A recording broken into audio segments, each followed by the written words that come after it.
Nesse episódio, Júlia e Rafa saem do cinema e começam uma conversa maluca por causa do filme que viram. Mas até que não é tão maluca assim. Rafa quer saber se dá pra fazer uma projeção dos tipos de pessoas que viverão na cidade, as diferentes etnias. Outra vez, ele encontra no seu livro preferido, O Homem dos Números, algumas respostas. É aí que nós três chegamos à teoria das probabilidades aplicada à genética. Eu acabo me interessando também. Todo mundo já sabe que eu não vou passar o resto da minha vida na banca do meu tio. Então, tudo que tem a ver com a cidade me interessa. Até a matemática do Rafa.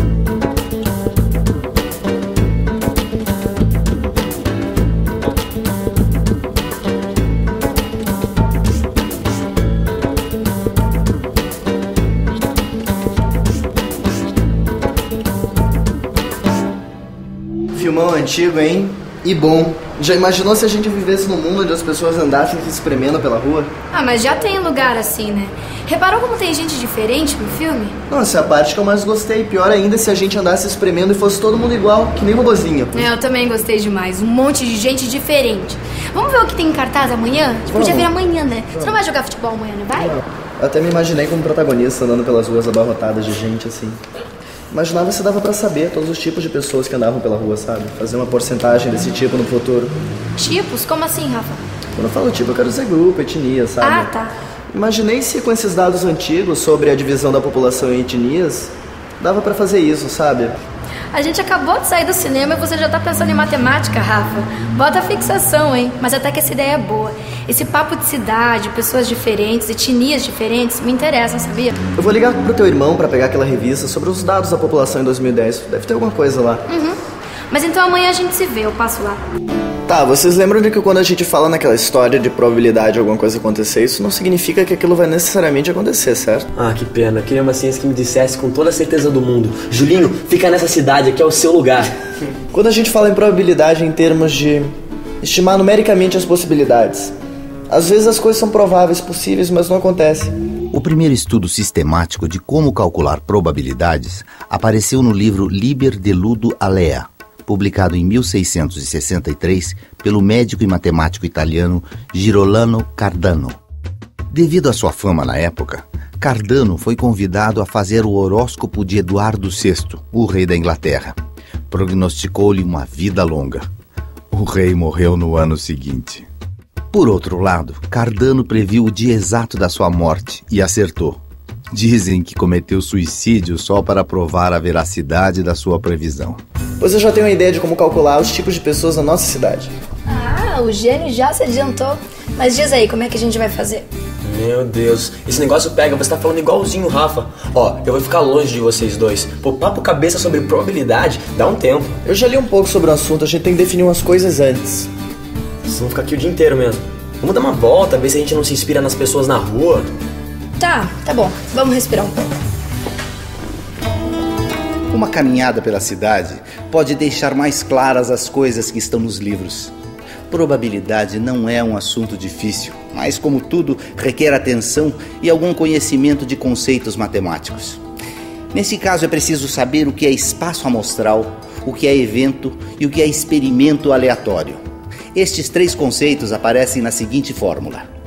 A probabilidade de um evento acontecer é calculada pela razão entre o número de elementos desse evento e o número de elementos do espaço amostral. Espaço amostral é o conjunto de todos os resultados possíveis de um experimento. Experimento pode ser lançar um dado. Os resultados possíveis são 6. Ou seja, podem ficar voltadas para cima as faces marcadas com 1, 2, 3, 4, 5 ou 6 marcadores. Evento é o conjunto efetivo de resultados de um determinado experimento. Neste caso do lançamento de um único dado, apenas uma face fica voltada para cima em cada lançamento. Experimento aleatório é, portanto, todo fenômeno ou ação que geralmente pode ser repetido, cujo resultado é casual ou aleatório. Aplicando a fórmula de probabilidade, ficaria assim: P de A é igual ao evento N de A dividido pelo espaço amostral N de S, sendo o evento N de A igual a 1 e o espaço amostral N de S igual a 6. Ou seja, 16% de chances de dar cada um dos números das 6 faces do dado. Opa, deu 6 de novo. mas poderia ter dado qualquer um dos outros números. Vamos começar pelo mais simples. É que assim, eu não tô entendendo exatamente qual que é a parte mais simples de tudo isso. Eu não tô vendo parte simples, pra ser bem sincero, assim, nessa hora. Olha, suco. De laranja? Meu. Obrigado. Abacaxi Obrigada. e abacaxi. Valeu. Mais alguma coisa? Não, obrigada. Não, obrigado. Espero que a parte mais simples não seja esse experimento aleatório. Cara, até o nome é esquisito.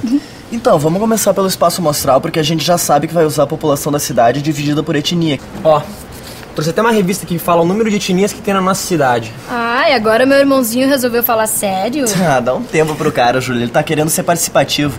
Segundo o IBGE, os brancos são 75% dos habitantes. Já a população preta corresponde a 2,9% dos habitantes da cidade.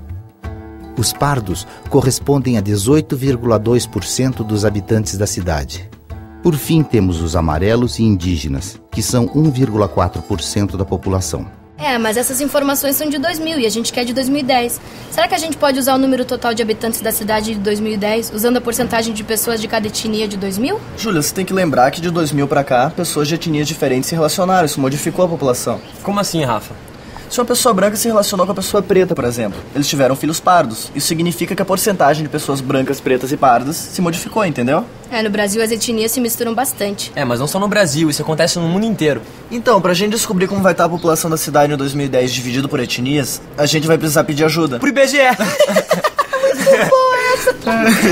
Não, cara, pra mim dos números. Mais alguma coisa? Não, obrigada. Só isso. Cara, eu vou te falar uma coisa, eu não consigo entender nada que esse homem dos números fala. Pra mim é uma confusão de números e A gente vai precisar estudar um conceito matemático chamado experimento aleatório. Cara, sabia que eu tenho um orgulho de ser teu amigo? De ser amigo de um cara que fala assim, ó, conceito matemático, e ainda carrega um livro de matemática na mochila. Experimento é todo fenômeno ou ação que geralmente pode ser repetido, mas cujo resultado é casual ou aleatório. No caso das diferentes etnias, é assim. Os tipos de etnia se repetem ao longo dos anos, mas de maneira aleatória. Por isso, não dá para saber se a percentagem de etnias numa cidade em determinado ano será igual ou semelhante à de outro ano qualquer. Muitas questões sociais e culturais vão influenciar neste fenômeno ou experimento aleatório. Qual que era mesmo o nome daquele filme que vocês assistiram? Aquele que tinha uns homens que faziam manipulação genética pra fabricação de robôs. Blade Runner. Vocês estão ficando muito parecidos, hein? Ó, vocês não param de falar nesse assunto. Isso é muito perigoso. Vocês ficarem falando isso, ó, perigoso, hein? Olha só, se uma pessoa branca tem filhos com uma pessoa preta, dá pra gente cruzar os genes e ficar com as possibilidades. A cor da pele é determinada por 2 pares de genes localizados em cromossomos não homólogos, ou seja, diferentes entre si. Vamos representar estes genes com letras.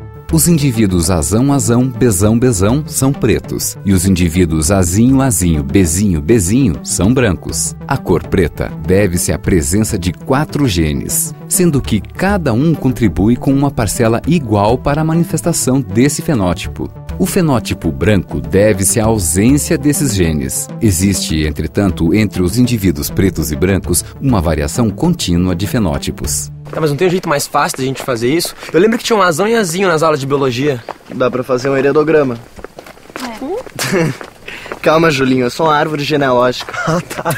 Considerando-se que um homem preto, azão, azão, bezão, bezão, tenha filhos com uma mulher branca, azinho, azinho, bezinho, bezinho. Os possíveis filhos gerados por esse casal terão todos genes azão, azinho, bezão, bezinho para a cor da pele.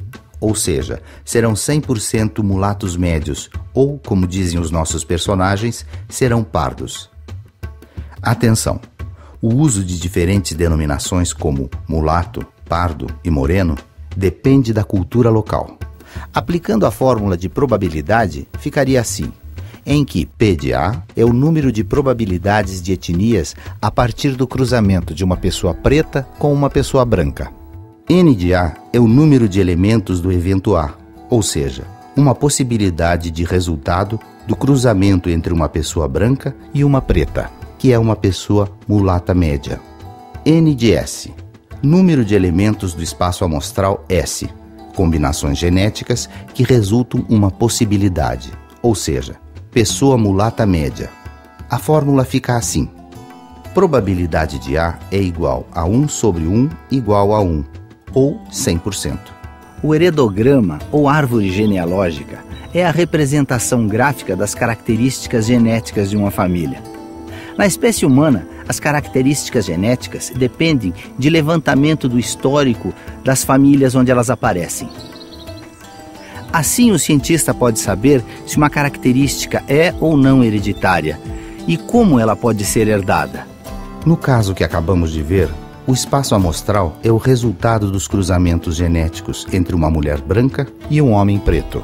Neste caso, há 100% de probabilidade dos filhos serem mulatos médios. É por isso que a população muda todo ano. E é por isso que tá cheio de gente diferente por aí. Mas então isso quer dizer que a gente não tem como definir a quantidade de pessoas que uma etnia vai ter no futuro? É isso aí, a probabilidade ela só ajuda até um certo ponto. A genética explica isso. Não dá pra gente saber os tipos étnicos do futuro, a não ser que desse pra fazer manipulação de gene, que nem no filme. Mas isso não é permitido em humanos, ainda bem. Cara, já pensou 2 Júlias? Que bom, hein? Pra você, né, Rafa? Fica na tua, Julinho. É, mas você teria mais chances de eu te pagar um cinema, né? Peraí, você que convida é ela que paga o cinema? Acredita nisso? É, mas pô, não precisava entregar também, né? Vamos nessa. Rafa, embora já? Mas agora você ficou brabinho, então. A genética e a teoria das probabilidades são um grande avanço da humanidade, mas não explicam tudo.